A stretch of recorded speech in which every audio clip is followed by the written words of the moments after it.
یہاں مغرب میں رہتے ہوئے عموماً گوشت کے بارے میں یہ سوال پیدا ہوتا ہے کہ کس قسم کا گوشت کھانا مسلمان کے لیے جائز ہے؟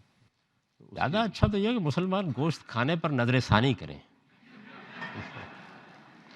آپ کوئی سبزی کھائیں، دال کھائیں، آخر مسئلہ کیا ہے؟ میں نے تو دیکھا ہے کہ مسلمانی اور گوشت کھانا ہم مانی سے ہو کے رہ گئے. یعنی مسلمان ہو اور گوشت نہ کھائے تو لوگ تعجب سے دیکھتے ہیں. دیکھیے بات یہ ہے کہ جو گوشت ہے یہ ابھی کسی سائنسی طریقے سے بنایا نہیں جا سکتا. اگر ایسا ہو جائے تو مسئلہ ختم ہو جائے گا. آپ جب گوشت کھانا چاہتے ہیں، سبزی کھائیں، دال کھائیں، لیکن جب گوشت کھانا چاہتے ہیں تو ایک تو چیز یہ ہے کہ آپ نے ایسے کسی جانور کو شکار کیا جس کا معاملہ یہ ہے کہ اس میں کوئی خون نہیں ہوتا، ذبح کرنے کی ضرورت نہیں ہے، وہ اپنی موت آپ مر جاتا ہے.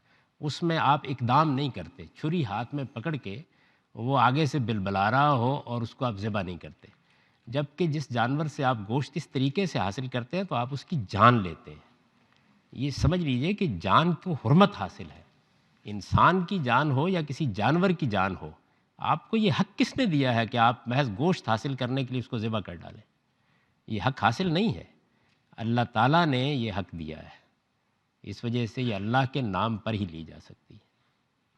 کسی انسان کو یہ حق حاصل نہیں کہ وہ خدا کے اذن کے بغیر کسی کی جان لے کے یہ کہے کہ میں گوشت کھانے کے لیے اس کو ذبح کر رہا ہوں.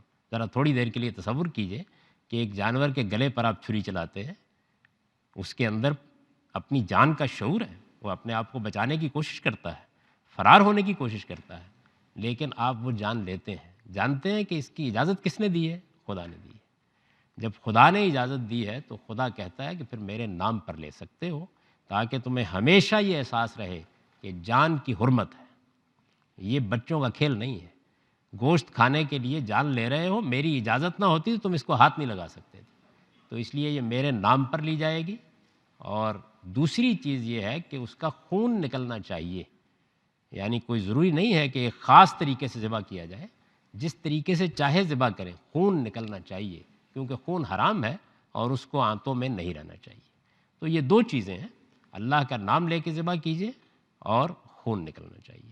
اور ظاہر ہے کہ ذبح کرنے والے کو اگر وہ اللہ کا نام لیتا ہے تو اللہ کو ماننے والا ہونا چاہیے.